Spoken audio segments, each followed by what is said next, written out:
지난 주말 사이에 보면은요, 일부 언론을 통해서 앞서 이루어진 검찰 고위직 인사에서 사실상 문 대통령이 재가 없이 발표된 뒤에 이 사후 승인 받았다는 보도가 나왔어요. 그런데 청와대에서는 강력하게 좀 아니라고 그랬잖아요. 네, 맞습니다. 일단 핵심적인 거는 문재인 대통령 패싱이 있었느냐 여부를 가지고 좀 다투고 있는데요. 청와대는 현재까지는 사실 무근이라고 일축하고 있습니다. 지난 주말에 언론에서 이제 사정 당국자 발언을 인용해서 박범계 법무부 장관이 문 대통령의 재가를 얻지 않고 검찰 고위 간부 인사를 진행했다, 이런 이야기가 나왔습니다. 그러니까 이제 박 장관이 대통령의 고유 권한을 침해한 게 아니냐, 이런 이야기인데요. 보도를 정리하면 신 수석이 이제 문재인 대통령에게 박 장관에 대한 감찰을 요구했지만 또 묵살에 당했다, 이런 얘기도 있습니다.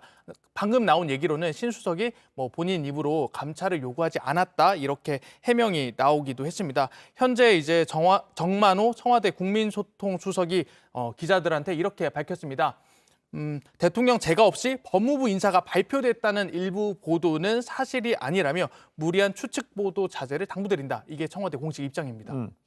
그러니까 결국은 이제 대통령 재가 부분에 있어서 특히 이제 그 이후에 이제 파장이 커지면서 이 신현수 수석이 박 장관의 감찰을 요구했다는 것에 대해서 정만호 지금 수석은 신현수 수석 입으로는 직접 얘기하지 않았다고 그랬고, 그걸 본인이 또 신 수석한테 확인했다, 이렇게 얘기하고 있습니다.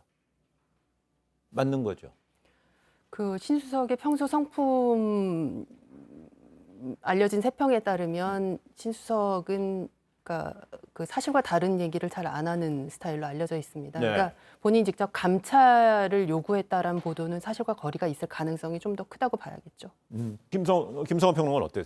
이 얘기는 결국은 본인 신수석 입으로는 감찰 요구 안 했지만 그럼 제3의 사람을 통해서 감찰 요구했다는 맥락이에요? 아닌가요? 글쎄요. 지금 거기까지 무리하게 추측하기는 좀 어려울 것 같은데요. 지금 일단 대통령의 재가를 받지 않고 검찰 인사를 낸다는 것 자체가 상식적으로 이해하기가 좀 어려운 겁니다. 네. 그러니까 대통령이 모르는 상황에서 법무부 장관이 일방적으로 인사안을 발표한다는 것은 이거는 정말 항명 중에 정말 하극상에 해당이 되는 네. 거거든요. 그러니까 이거는 아마 용납하기 어려울 겁니다. 아무리 문재인 대통령의 신임을 박범계 법무부 장관이 받는다 하더라도 이런 방식으로 인사를 내기는 어려울 거라고 보고요. 네. 거기에 따라서 그런 방식이 현실성이 없기 때문에 감찰을 요구했다, 이런 내용 또한 근거가 그렇게 저는 신빙성이 높은 보도라고 생각하지는 않습니다. 예. 다만 이제 갈등이 있었다고 하는 것은 청와대도 인정하고 있는 것이니까요. 그런 부분에 대해서 우리가 맥락상 이해할 수 있는 부분이 있다고 생각합니다.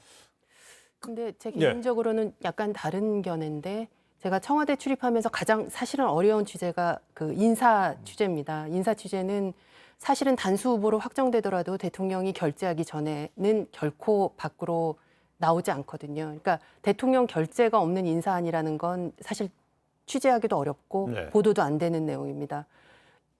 문제가 된 건 지난 7일 상황인데, 7일 낮 12시에 일요일이에요? 법무부에서 일요일이죠. 네, 그 인사안을 발표하겠다고 얘기했습니다. 뒤늦게 그 신수석이 알고 문제 제기라고 이 발표를 누출하고 얘기하거나 취소하려고 했는데 사실은 법무부에서 응하지 않았다는 거죠. 예정대로 1시 30분에 발표했다는 거고, 그 이후에 사의를 표했다는 거니까 사실은 신수석은 대통령이 결재가 있었는지 없었는지 누구보다도 잘 아는 사람입니다. 그리고 통상 인사안의 경우는 대통령에게 민정수석이 보고를 하고, 그리고 민정수석이 오케이를 받으면 법무부에 보내서 법무부에 발표하는 게 통상적인 절차입니다. 네. 만약에 법무부 장관이 보고를 한다고 하면 그때 해당 수석이 배석을 합니다. 왜냐하면 그건 장관이 하는 일을 수석이 모르면 안 되니까, 대통령 참모가. 그런 절차에서 벗어났다는 거니까 적어도 그 임명 과정, 인사안 발표 7일 날 과정은 대단히 이상한 과정이었던 건 맞습니다. 그런데 만약에 이런 어떤 재가 과정에선 청와대에서 이게 통치행위이기 때문에 이걸 사실상 그대로 고스란히 드러내 보일 수도 없는 것이고요. 그렇다면 말을 안 하게 되면 뭔가 의혹이 있어서 말을 안 하는 것이냐라고 또 이렇게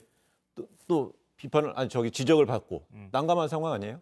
지금 이제 지적하시고 말씀하신 게 맞을 거예요. 그러니까 기본적인 어떤 인사 프로세스는 그런 과정들을 거쳐서 하는 것이고요. 민정수석이 모르는 검찰 인사가 난다는 거는 상식적으로 좀 이해하기가 어려운 거죠. 그러니까 사실 신현수 민정수석이 그동안에 반발을 했다고 보이고요. 그러니까 지금까지 확인된 내용은 서로 간에 인사안을 두고 갈등이 있었다, 이건 팩트인 것 같고요. 그다음에 신현수 민정수석이 인사 발표 내는 과정에서 최종적으로 몰랐을 가능성이 매우 높다, 이것도 팩트에 가까운 얘기인 것 같습니다. 그러니까 다만 나머지 남은 부분은 뭐냐면 문 대통령한테 보고하지 않고 인사안을 발표했느냐 안 했느냐, 이 부분일 텐데, 저는 문 대통령한테 보고하고 인사 발표가 있었을 가능성이 더 높다고 생각합니다. 그렇기 때문에 신현수 민정수석이 내가 할 역할은 없다. 이렇게 하면서 사표를 던졌을 가능성이 네. 매우 높다고 보거든요.